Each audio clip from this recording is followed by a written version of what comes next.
New Thought Media Network. We are a global broadcast network of positive music, media, and entertainment, inspiring humanity's evolution along the journey of enlightenment and creating a world of love, peace, empowerment, and prosperity for all. New Thought Media Network.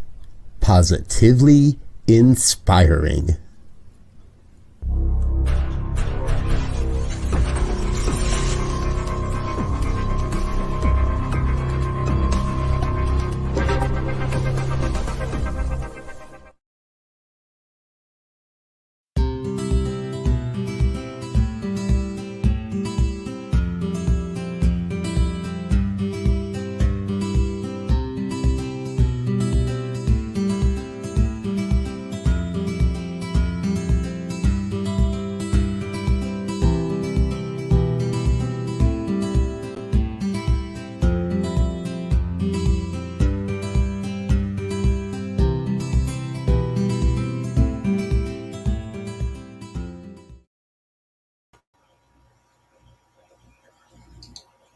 Hello, this is Gina, and I am here for The Joy is in the Journey. And this show is all about helping people find a greater way to their personal joy. Who doesn't want to have a happier life? It's like a soundbite. Of course, everybody wants to be happy. And it's nice to say, well, find more things that cause you joy. But it's not always easy to find our way there. So today, I am very excited to have a wonderful guest that I consider a friend, and I also think is just one of the most amazing people on the planet, let alone brilliant. So I am so happy to have with me today someone whose best-selling book is Move Into Your Magnificence. And he truly does that and helps everyone along the way. And I'm going to tell you a little bit about Reverend Dr. Bary Fleet, who for over 40 years, basically he led and ministries helped people grow in amazing ways. Significant growth in attendance, fundraising, new buildings. He led local churches, but he did much more than that. He helped capital campaigns. He did anything and everything to help individuals and institutions and churches be better than they were.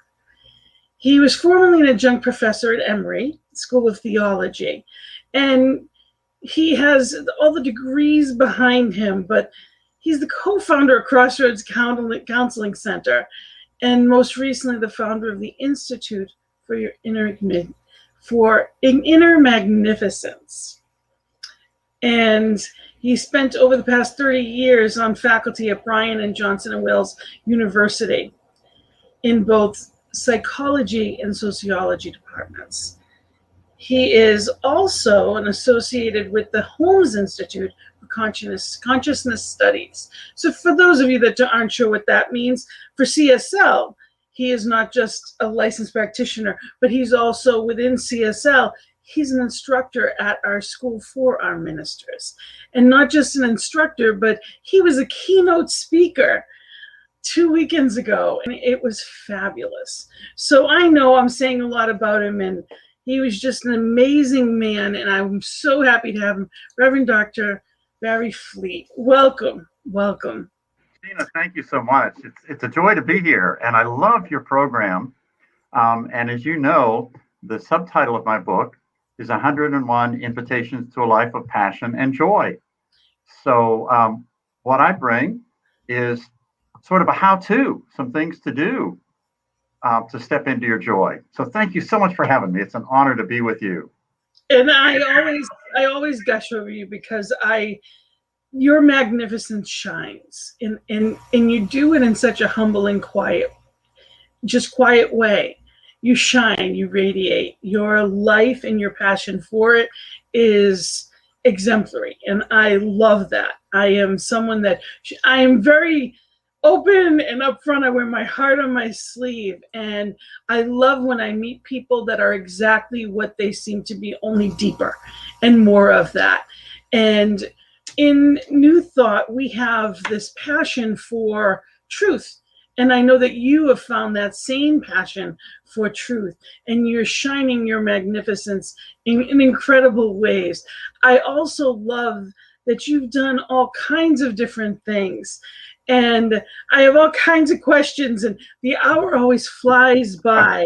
But I want you to tell us, the first thing I want to talk about is, of course, I'm going to bring it up here, is your book, your best-selling book, which is Move Into Your Magnificence.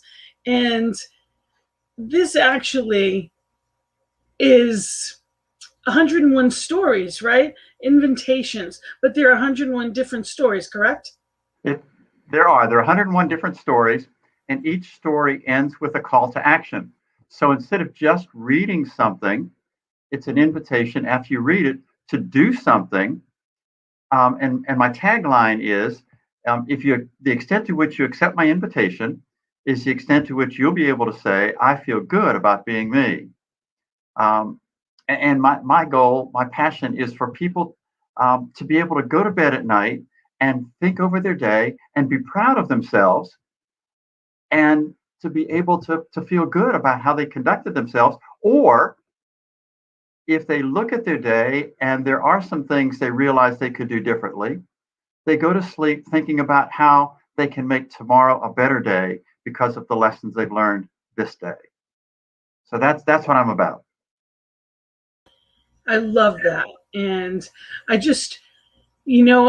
would love for you to tell people what made you decide to write a book like this. So, as you mentioned, for 40 years, I was a local church pastor, and I would always write a weekly newsletter that would sort of be a tease for the Sunday morning lesson. And when I retired, one of the things that I missed the most was writing.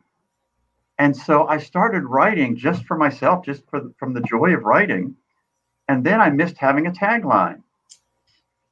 So it kind of evolved into just my passion for writing and my observation of what I see going on in me and in people around me and in the world around me, and thinking about how to use that as sort of an object lesson and a way for people to act. Because what you and I both know is transformation doesn't come from reading, it comes from action.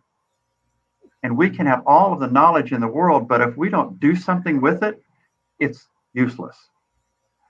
So I'm really passionate about, okay, so here's a good story, but here's what I want you to do with it. Here's what I want you to play with. And it's all about playing with it, not working with it. Because most people I know aren't looking for more work to do, but a lot of people need more play in our lives. And so it's an invitation. And I even talk about this in my book, when I would talk to my mother about this or that, and she'd say, well, Bary, I'm working on it. And I grew up with a heavy Protestant work ethic about work is what life is all about. And I used to say to her, why don't you play with it instead of working with it? It's a lot more fun. So that is kind of a rambling answer to your question. It is, but it isn't, because it really is. That's what we're here to do, is to, witness, observe. If there's things that need to be changed, that's great. That's fine. But the truth is, we want to be here now. That's where our power is. That's where our joy is. And sometimes I know I take things too seriously. And it's not that it's not that important. It may be very important, but it doesn't change the fact that what I bring into it, if I say it's serious and this is going to be hard, it's too serious, and it was hard. So it's being mindful about my attitude walking into anything, which actually we were having that conversation right before we started, because isn't that life? Sometimes it's yes, of course, we're trying to do and be, the best version of ourselves, but we already are it. We need to get ourselves out of the way sometimes. I know for me anyway, that's part of my challenge, is just, like you said, do it in joy and be in that place of play with this, witness this. And when something shows up again, say, well, isn't that interesting? Here we go again. And just kind of redirect, when we're in the car. And I like the idea of the rumble strip. When we're on the rumble strip, we know we need to go back into the lane a little bit. And it's not to say that we're off the road, thankfully. It's Right. only there so we don't go off. So that mindfulness to me is a lot like that, and being in that place of making sure that I'm not falling off and staying focused on, that center. Because when I'm using the best of me, things are easy. When I'm caught up in the story, that's when I can complicate things. Yeah, and the good thing about the rumble strip is life wants us to live life in the fast lane, to enjoy life, to travel safely through life. And life gives us warnings. But a lot of us are so busy and so intent that we miss them. And then we end up in the ditch. It is. It's funny when, there's just, and then you witness it and you say, okay. And hopefully we've got enough people that we've created a life around us that they'll help us out of the ditch. We Right. don't just have to try to wait and do it ourselves. Or we're not too stubborn, if I'm speaking for myself, too stubborn to ask for help. Because I had a conversation with someone earlier too. The more that you think you've whatever your position or whatever your title, the higher up you go, the more you think you should have already been there. I should already be able to handle this. Whatever that means, I haven't figured out yet. When I think I need to handle something better, usually I'm getting myself into trouble. Spirit to lead. I'm trying to get something done. And that's where it gets tricky. It does. And I think a lot of us, a couple of things. A lot of us have this sense of the imposter syndrome because I spent most of my life with it. Most of my life being afraid that if people knew what I was really like, nobody would like me. And so there's tremendous amount of energy that goes into maintaining an image. And when we can let that go, and when we're okay with just being us, life is much lighter and it is much more joyful. So yeah, letting that stuff go. And when it comes to asking for help, there are a lot of us, but I also think it's especially hard for men. In women in different ways. I think it's in two different ways. There's a perceived weakness in a woman sometimes that we think that if I ask, then I'm being weak. Whereas men, there's that macho-ness that they shouldn't need it. So Right. It's two different angles. And we each think that the other has it better, which I think is hilarious.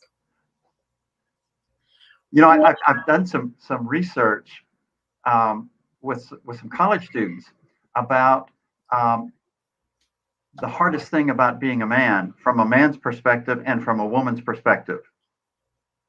And what the research says consistently from both the women's perspective and the men's perspective is it's really hard for guys to ask help.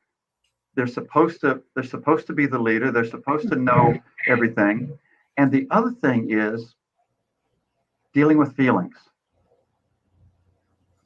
And that's, again, kind of playing off of what you said but I think that women, it's much more socially acceptable for women to have feelings. I think that the backside of that is women's feelings get blamed on PMS or whatever else. And it kind of cuts the legitimacy of their feelings. And men kind of aren't allowed to have feelings. I'll often ask them completely. Oftentimes they just cut them off completely. Yeah, and I was talking with some students at the end of the semester, and I asked the women how they would feel. I said, I'll talk about you want men to be more sensitive. How do you feel about going out with somebody that cries at movies? And the joking but serious response was, as long as he doesn't cry more than I do. Well, I'd be safe with that because I cry over Hallmark commercials. It doesn't even have to be a Hallmark commercial. I see, those reunion commercials that they're playing all the time now. 10 seconds in, I'm crying. So Yeah.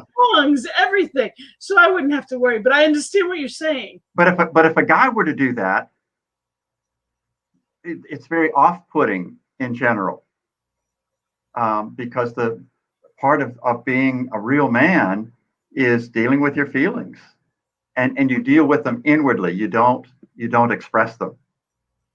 Back in the 70s and 80s, when the women's liberation movement sort of was at its peak, some of my women friends and colleagues talked about men basically have two feelings: anger and ejaculation. That's the spectrum. But what I've noticed over the last 30 years, when I ask students to make a list of feelings, invariably women could make much longer lists in the same amount of time than men could. Yes. What I'm noticing is, over the last 3 decades, men's list of feeling words, their access to the vocabulary has increased. Thank God.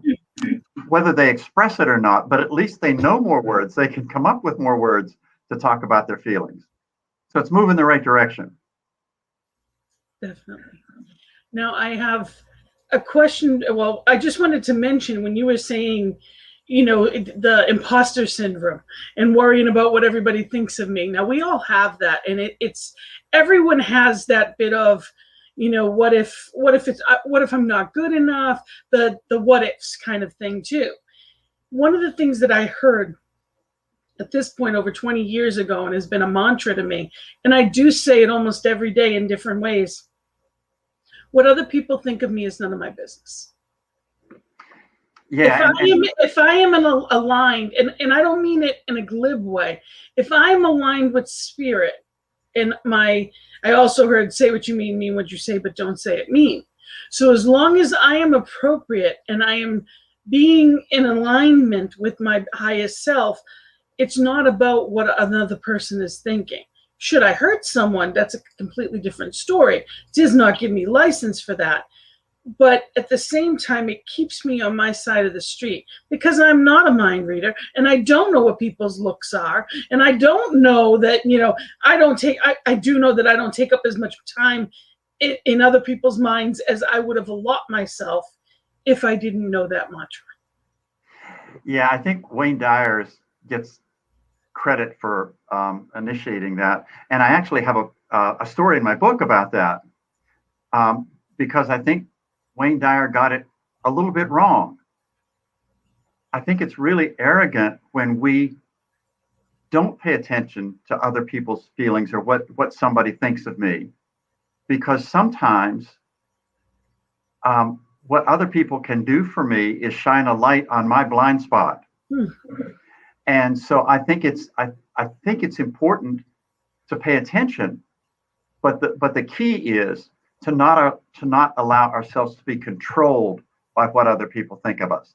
To take that in as information, to see if it fits. It may or may not, but at least to be open to, are they seeing something in me that I need to take a look at? I don't mean it when someone says something to you. I'm talking about what people are thinking. Like, oh, if I do this, they're going to think that. If I do this, people will say or think that. Of course, if somebody comes to you, without a doubt in my mind, I need to look at that and say, is this something I need to look at? This came up for a reason. Now, there's no question about that, but I'm just talking about the mental stuff. The game that we play, that when the mind reader can, oh, I know, I can tell from that look that they don't like me, or they're going to think that. If I do this, they'll say that, they'll do this. That whole game that, well, if I need to have this conversation, and if I say this, they're going to say that. How much wasted time happens in the game of what other people will think? I am not in other people's minds, and I don't need to. I know there's one mind, but I don't need to worry about their corner of the world unless it is a discussion. I mean, I certainly, as long as, like I said, it goes along with say what you mean what you say, but don't say it mean. So I never have the right to hurt someone's feelings or do something inappropriate. but it's also not getting caught up in, I'm not going to limit myself by somebody else's, well, they may not like it, or what will people think of me? Because it's not about what, if I know what's mine to do and I'm doing it, the greatest of not just inventors, but the people that have really been successful in life didn't do it because they did what everybody else did. Right. And you used the key word, when we limit ourselves. And you and I were having a conversation before the show started about the stories that we make up. And a lot of us have a history of making up stories that limit us instead of expand our joy, they make our lives smaller. And it's all about creating new stories that allow us to expand, to play with things, to be in joy, and as you said, to not take ourselves so seriously. There are certainly issues that need to be taken seriously, but I don't need to take myself seriously. Not overly, anyway. It's not in a way of, it's not to say that it's not, I need to care for myself and honor myself, and everyone, I believe, does, but it's a fine line. So, but I don't want to get away from, because I have a bunch of questions and time flies. So the other question I wanted to ask you around the book, your best-selling book, I just want to add, and for those that are just joining us, I just wanted to say again, this is Reverend Dr. Bary Fleet, and he is the author of Move into Your Magnificence. And I love the fact that you spent time with Jack Canfield with this one. And he did your foreword, correct? Correct. He has an endorsement on the back. What was that like? What was it like to spend time with him? It was absolutely amazing. I have been so blessed on this journey. I've been places I never dreamed I would go, but I had the opportunity of spending a couple of days at his home with a number of other authors, and we sat on the hot seat with him and got his feedback on what we were working on and thinking about and playing with, and then had a time to go into his studio and have an interview with him. And one of his teachings, by the way, I'm also certified by Jack to be a Success Principles coach under his program. And one of the things that he teaches is to never be afraid to ask for what you want. So after the interview with him, I said, Jack, what would it take for you to write an endorsement for my book? And he thought for a minute and he said, yeah, I'll do that. And so the endorsement actually comes from some things that he had to say in the interview that he did with me that I believe is up on my website. You can take a look at that if I'm not mistaken. And I'm going to be putting up, I'll put this up again afterwards, but this has a bunch of information, so I'll be letting people know that this will be coming again, how to get a hold of you. And just towards the end of the hour, I'll put that up again so people can take a look, and has all the information on it. So that way they can reach out to you for whatever it may be. So I just wanted to, it's exciting. And you met up with him a couple of times too, right? I've met up with him a number of times, and it's just been an amazing experience. He is very charismatic, and for those of us from Rhode Island, I had lunch with him one day and found out that when he was doing his graduate work, he did some work with the school system in North Kingston, Rhode Island. Wonderful. Back when he was a graduate student pursuing his doctorate, but he's Jack, what you see is what you get. And I love that. That's how he is. That's wonderful. And for those of you that don't know who Jack Canfield, you're familiar with him with Chicken Soup for the Soul. So that was one of his big endeavors. So which is impressive, because there's millions of, they have, I want to say 100 titles at this point. And just amazing, and I love them because they're heartwarming. And your stories that are in your book are heartwarming, and it gives that little boost of not just joy, but also, it opens up that space, that heart space, that magnificence, as you say. But it's that I can do this, and I need to open up to. I choose to. I can. It gives that license to it. And on that note, my favorite story that you tell, or one of my favorite stories that you tell that I really appreciate, and I was so glad to hear you share with the ministerial students at the Holmes Institute at the conference. How was it to be the keynote there? Did you have fun with it? I did have fun with it. It was an honor to be asked. And then when I got a copy of the program and I showed it to my wife, she said, "Wow, look at you." And there was a moment there of kind of intimidation and that imposter syndrome, that kind of flashback that says, who am I to be in this place with these people doing this? But it was fun. It was great fun. And everyone, it was very well received.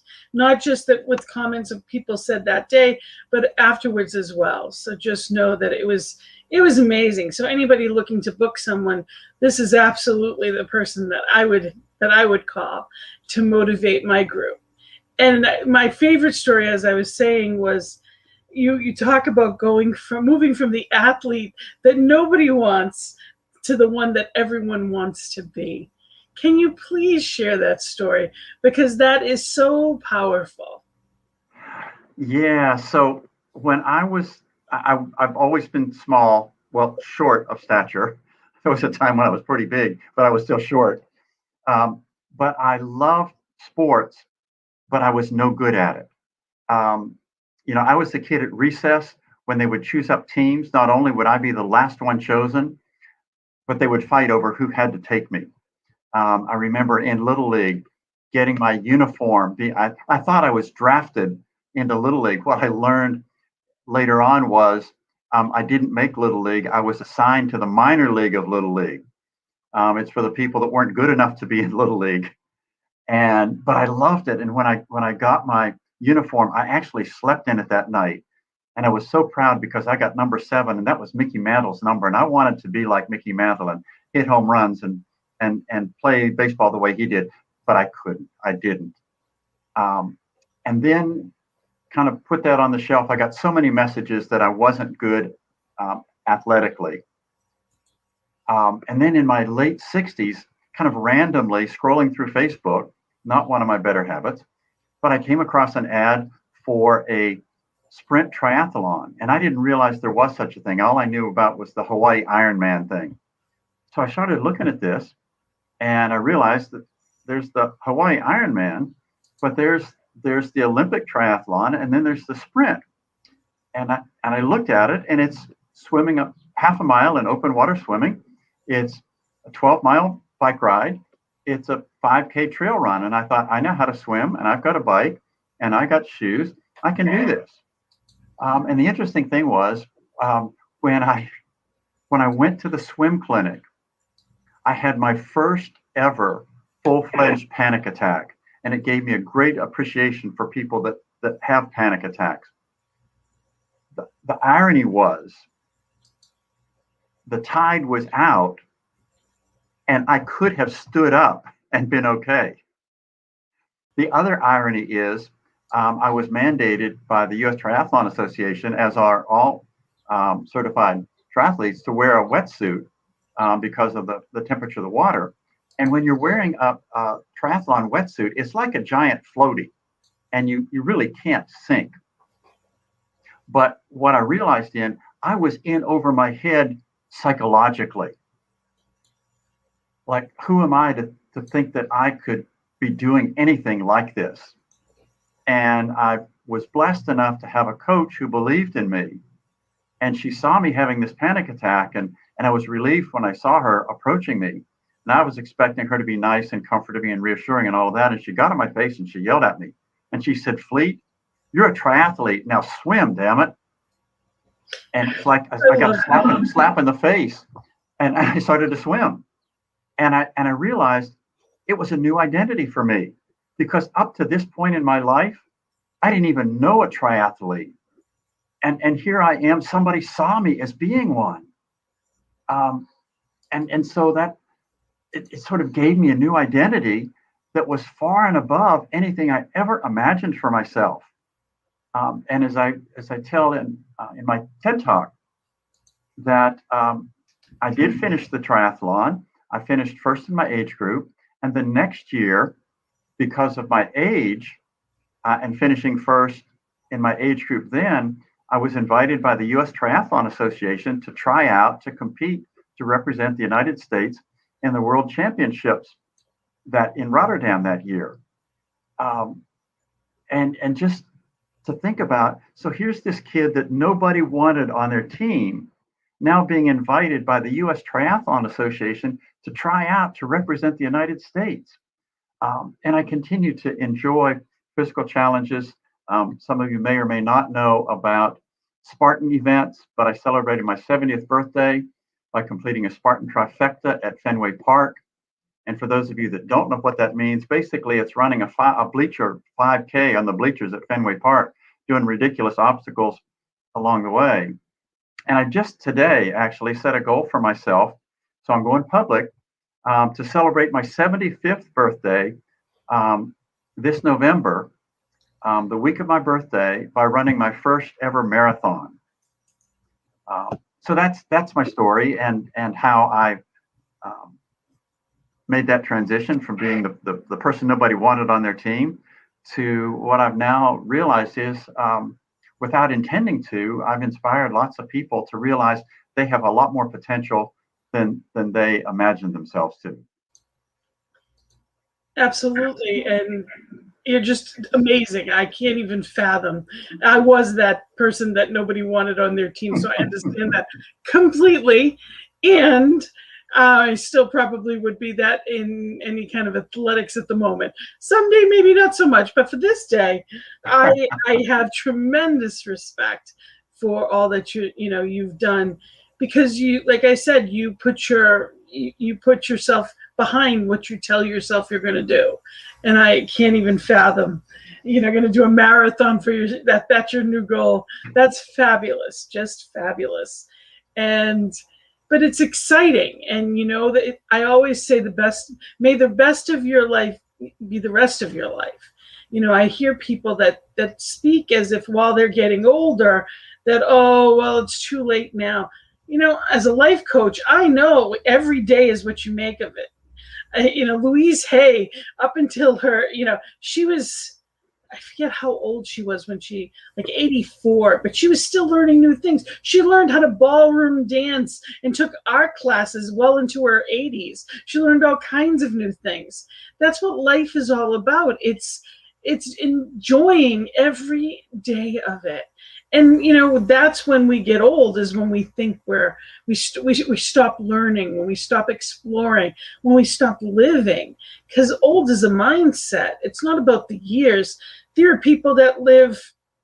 My sister transitioned at 37, so there's nothing that's guaranteed. And there are people that live well into their. My Uncle Jackie was 95, and he was still going to casinos until COVID, and then he transitioned during COVID, but he lived every day of his life. That's the difference, is are you living or are you existing? And joy is, that's why we're here. We're here to love, and we're here to be in joy. So it's really, and we have Wayne here saying AAA, awake, aware, and accountable. There you go, Wayne. And I just want to also mention, if anybody has questions for Dr. Bary, please feel free to put them in the chat. Know that we are here, and we'd love to hear them. But you really do. You talk about what you talk about, you live, and I really appreciate that. Gina, you used a really key word when you were talking about Louise Hay. We are hardwired to experience joy when we learn something. Every time we learn something, it makes us feel good about ourselves. And every time we do something for somebody else, anytime we contribute to something bigger than ourselves, we feel good about ourselves. We're hardwired that way. And it happens universally. I can't do something for somebody else. Well, that's not true. I can be resentful. But when I do something for somebody else, or when I commit to something bigger than myself, I always feel good about myself. And it can be something as small as smiling at a cashier and making small talk when I'm checking out, or holding the door open for somebody, or one of the hardest ones for me was letting somebody merge into traffic in front of me because I have that competitive spirit. No, you're not going to. I'm going to get you. But I realized when I pull back and let somebody in front of me, that feels good. And every time I learn something, it feels good. So it is that learning and that doing and that contributing. We can't do that without feeling good about ourselves, without experiencing some level of joy. Yes. And I also think that driving is a wonderful tool to be able to see where your mindset is, where your level of peace is. Because if you can go through traffic and if someone cuts you off, simply be in a place of saying, well, I'm glad I'm not, if I'm glad that I'm not in that much of a hurry, and wish them well and wish them safety, then I'm in the right space. Yeah. But if I'm like swearing in my mind or out loud, then I'm not in the right space. And that has nothing to do with them. That's always about me. One of the things Louise Hay also said was she would get in her car and she would bless everyone on the road. Before she even started the car, she would bless everyone on the road. And as she drove, she blessed everyone on the road. And I thought, what a wonderful practice that is. I had an old fisherman, a friend of mine, that he used to always say, he used to be awful with road rage. And he said, then he adapted when someone did something, he'd pray for them. And he'd say, that guy needs a prayer. And he'd say it, gritting his teeth until he, and then he knew that by the end of the prayer, he felt better. It was never about that guy, Right. And these are the tools that we get. These are the practices that we get to live in not just a higher vibration, but these are those, what I call my rumble strips. When I can be in that place of saying, okay, what's going on with me? You know? And that's the question. What's going on with me? It's never anyone else. It's always my reaction to life, not life itself. And even when big things or seeming big things happen, it doesn't mean that we don't have the right to feel whatever it is we feel. But am I acting or reacting? Am I coming from a place of love or coming from a place of fear or anger or resentment? Because none of that ever serves me, ever. So when I'm working with my clients, I remind them there's no such thing as a wrong feeling. Feelings are information. That's what they're the rumble strips. And when there's an uncomfortable feeling or a bad feeling, it's life inviting us to take a look at what's going on with me that I'm depriving myself of joy in this moment. And when I am in the midst of joy, I know there were a lot of people last night that were trying to look at the full moon. We tried last night, and the cloud cover got in the way. But when we are in those moments of joy in nature, or seeing a beautiful painting or artwork, or listening to beautiful music, and we feel that joy, that's kind of the rumble strip that says, yeah, this is how life is supposed to feel. Keep doing this, and keep having that experience. This is what you're supposed. This is how life wants you to be. So as I said, the feelings aren't wrong. They're just information. Absolutely. Now, please tell us about your TED Talk. I've seen it. I love it. I would love for you to tell people about your talk and what I know also for people to just make sure that they know they can go onto your website, which I'm going to give later, and that will give them that, they'll be able to, get your information how to get there right from your website. But tell us about your TED Talk. So for years in teaching psychology, when I would teach the humanistic aspect of psychology, I would sometimes literally hold up an acorn, or sometimes just hold up an acorn and ask people, hold up space and imagine people that I had an acorn there, and acknowledge that that acorn has the potential, everything in it, it's already there to be the most magnificent oak tree you can imagine. And I saw that as an analogy for all of us. We have in us all that we need to become the most magnificent person we can imagine. But what has happened to us, and with the acorn, what's going to make the difference is the environment, the soil, the light, the moisture, the nutrients, the space to grow. What happens to us as people is when we're 2 years old, we know that we're magnificent. You give us a bath towel and a couple of diaper pins and put that on our shoulders, and we're running around and we're Superman or Superwoman. We're superheroes and we could do anything. But there was a study at the University of Iowa that showed that the average 2-year-old gets told the word no over 400 times a day. Well, when you think about what the average 2-year-old is doing, they're just being the average 2-year-old, exploring life, having fun, experimenting, being curious. And when I get told no 400 times a day, every day, then it ends up that I think there's something wrong with me. And so I start putting layer after layer of covering over myself to be what I think the world wants me to be instead of what I thought I was. So the funny thing is, when I saw the advertisement that Bryant was looking for speakers for a TED Talk, I went through the application process, and it's a very stringent vetting process that they go through before people are chosen and given the opportunity to present.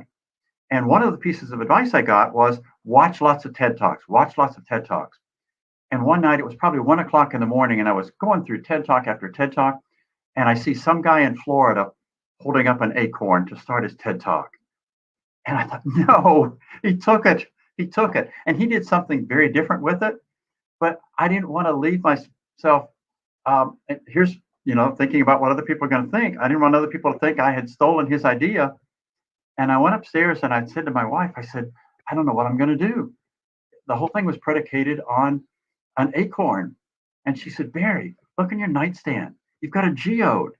That's your object. Everybody in us has a unique beauty, a unique magnificence. On the outside, we look like a rock. We look ordinary. And a lot of people look at us and see our ordinariness, and we look at us and we see our ordinariness. But somebody, a geologist, can look and say, no, there's something magnificent in here. Let's crack it open and see. So that was sort of the evolution of the analogy about we are like geodes. We're full of magnificent beauty. We just don't know it. And it takes somebody that knows more about us than we sometimes know about ourselves to crack us open, to connect us with what's already there, to reconnect us with that joy for life that we had when we were 2. And to know it's okay to be playful and to be experimental and to just be free.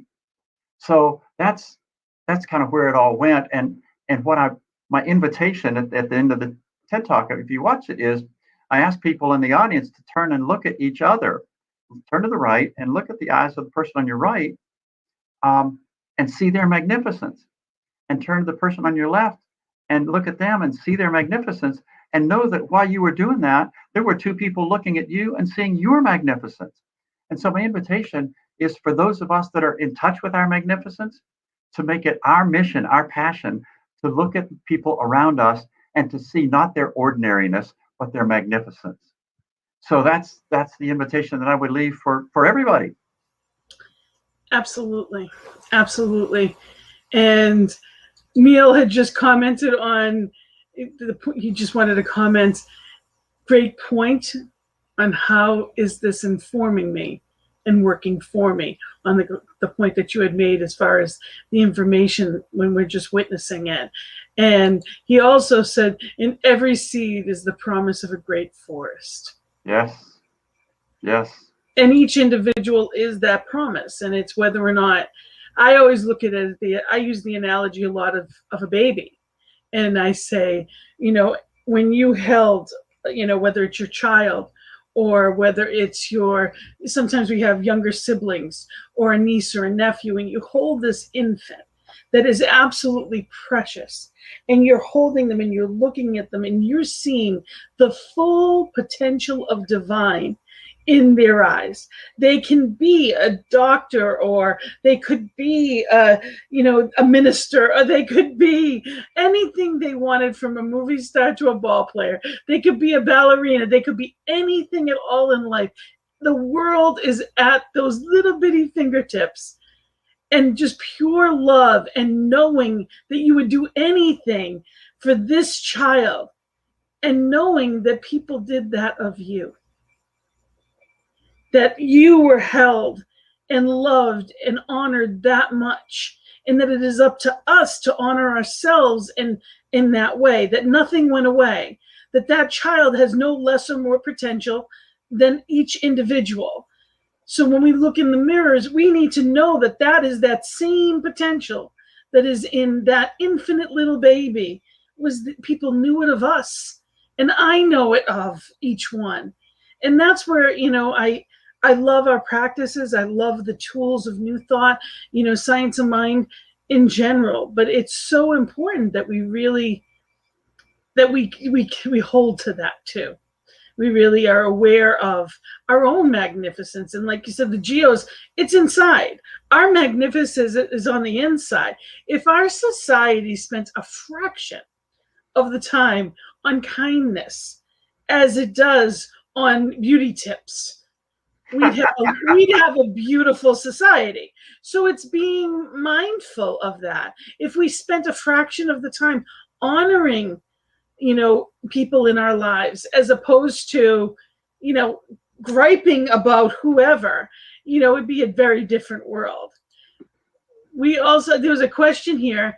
That was one of the ones that he had said. Here it is. Wayne wanted to know, what amps up your faith in oneness?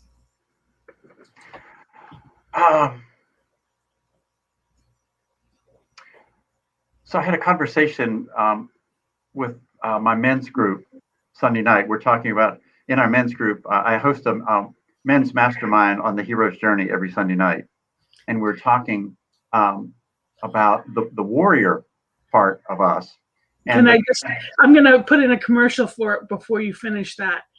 The hero's journey is the age-old story about the ordinary man who hears a call from somewhere deep within, challenging him to go out into the world and be fully alive, slaying the dragons of self-doubt and mediocrity, equipping himself with the skills and the resources to emerge victorious, and ultimately returning home with confidence and vision of making the world a better place for all. So that's your heroes group that you work on. It's a men's group. And I love that because there's not enough out there. Like you were talking about, it's about coming together and knowing that there is some place for men that can go and really be their magnificence. So I just wanted to put that out there because I think it's that important. Go ahead. Yeah, thank you. So to get back to Wayne's question, the conversation was about what is it that allows somebody, and this specific incident was that a car was in an accident and a person was trapped inside, and a fire had started, and there was a concern that the car was going to explode with the person trapped inside. And this one individual started yelling at other people about what they need to be doing to help, while he ran to the burning car and put his life at risk to get the person out. And I said, that's the perfect example when at some level we are all one, because that's me rescuing me in the burning car. That's me asking for help. That's me mustering resources. And anytime we choose to put ourselves in danger, the reason we do that is because we're aware of our oneness. We do that because of our connectedness. And so it's stories like that that amp me up and realize. And so I take a story like that, I become inspired by that story. And it's just another reminder that in the ordinary times, we're still all one. And one of the spiritual practices, when you're talking about driving, and that has I've come a long way in that. But I used to get really irritated when somebody would cut me off, and I would make nasty gestures and say nasty things, and my wife would very kindly tap my arm and say, "Child of God, child of God." And I would say, "Yes, child of God masquerading as a real jerk." But to the spiritual practice of looking at behavior like that and saying, "There I go again, being a jerk. There I go again, being mean and angry," and watching other people's behavior and the behavior that we would normally judge negatively, and to realize I do that too. So important. And when I have that, I really believe that life mirrors us. And when, going back to feelings, when there's something about somebody that we don't like, that irritates us, it's really the universe saying, "Bary, you're looking at a part of you that you don't like. What is it you're seeing that you don't like?" Or when I find myself being really attracted to somebody, it's, "Bary, you have that in you too. What would it take for you to really like that part of you? What would it take for you to know and embrace that part of you that you're so attracted to outwardly?" So that's a spiritual practice that helps me realize our oneness. Wayne, I hope that helps. And I want to, because time is flying by, I just wanted to make sure people know that Reverend Dr. Bary is available for assistance on your personal journey as well, not just in consulting and coaching, but he's facilitating the weekly men's mastermind group based on the hero's journey, and also he's an inspirational speaker and trainer and coach. And, he's helped so many people, individuals and families, move into their respective inner magnificence. And his website is Dr. Bary, and it's Bary with one R, everyone. drbaryfleet.com. His email is Bary, again, one R, at drbaryfleet.com. And his phone number is there as well. So it's just really, if this is the way to get a hold of him, again, his website is drbaryfleet.com. So just really know that, this is definitely someone that can help on many different levels. And I wanted to make sure I put that out there. But also I wanted to mention that you have something exciting coming out. I am very much looking forward to this. This is an online program. Tell us about this. So this is an online program. It'll be a video program that you can purchase and go through at your leisure. It's designed so that you can either start at the beginning and go through to the end, or you can jump in the middle, anything that looks especially interesting to you. But there's 7 sections: moving into your day, moving into your thoughts, your actions, your regrets, your environment, your goodness, and your truth. And in each of those 7 segments, there are 4 different videos, 4 different stories, 4 different invitations for ways to help you move into your magnificence in those different facets of life. And there's also a special bonus module, I call it For Men, or the Man in Your Life. And the 3 videos that will be a part of that are, for men, have a hero, be a hero, and remember it's okay to cry. So I'm recording that. I've got an appointment to be in the studio the end of June, and hope that by the end of the summer, that program will be out, that you can purchase, and you can work through it and play with it at your leisure. And it comes not only with what's that turn out to be, 31 videos, but I've created a playbook to go with it. Not a workbook, but a playbook.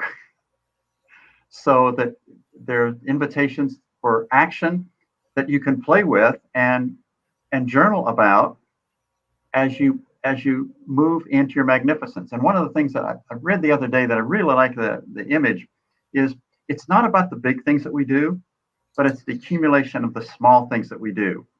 And somebody invited me to think about, imagine a painting. A painting doesn't just appear. There are thousands of brushstrokes that go into the painting. And it isn't the big, I mean, yes, there are big things that we can do, but it's the accumulation of all of those little things that makes our painting, the picture of us, so magnificent and so beautiful.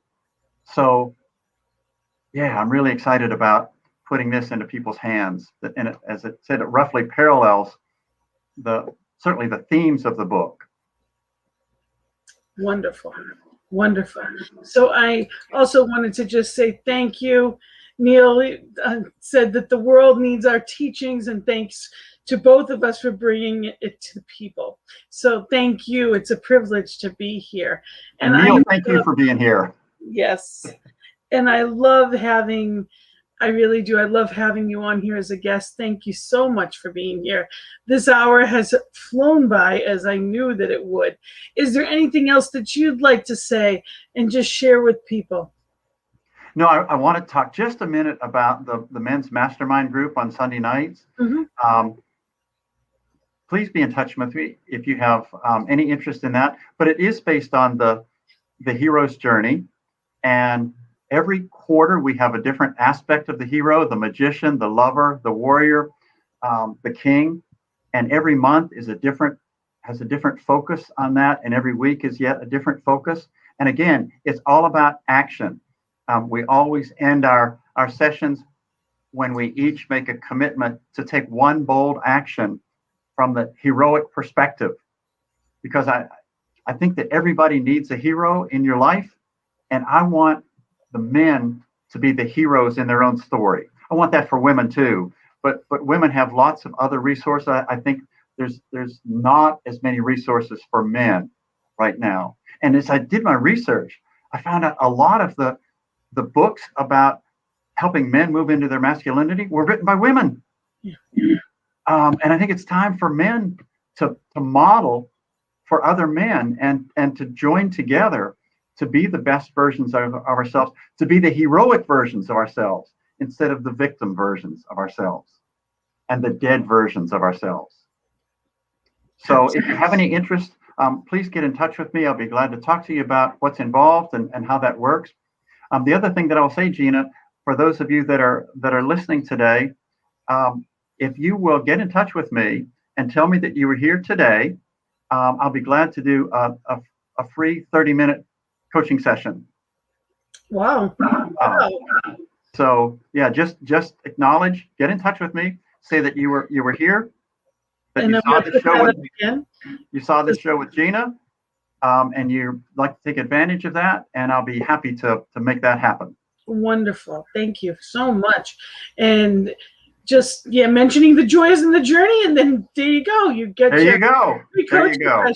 And again, you can reach him. The website is drbaryfleet.com, and it's 1R, and there is only one of you. You are magnificent, and I thank you so much for being here. Definitely a blessing. Thank you so much. Thank you for having me. Come back when you're all set over the summer. You'll have to come back and let us know all about. I can't wait to hear more about your new online program. Very excited for you. Thank you. Thank you for being here. Thank you for having me. And I'm going to say goodbye to everyone. And before we do, just a couple of things. Thank you so much. We'll see you I will see you soon, Dr. Bary. And I wanted to just mention that if you wanted to reach out to me with either ideas of shows or topics that you want covered, know that I'm here, Gina at believeinouttoday.com. You can reach me. I also want you to, it's ntmedia.org. This show is here because of people like you. This entire station is because of your donations. So if you've received anything, please know to reach out to ntmedia.org. We are here because of your kindness. and support. So whatever you have, whether it's 5 or 50, or whether it is a monthly donation, we also do that. We appreciate it, knowing whatever you give out always comes back multiplied. And thank you again for being here. I really do appreciate it. And remember to reach out to Dr. Bary for your free session. If there's any questions or anything for me, remember, just reach out to me. And I love you and I honor you. I see you and I am for your joy. And I know that spirit is for your joy. So have fun. Be your best and most joyful self.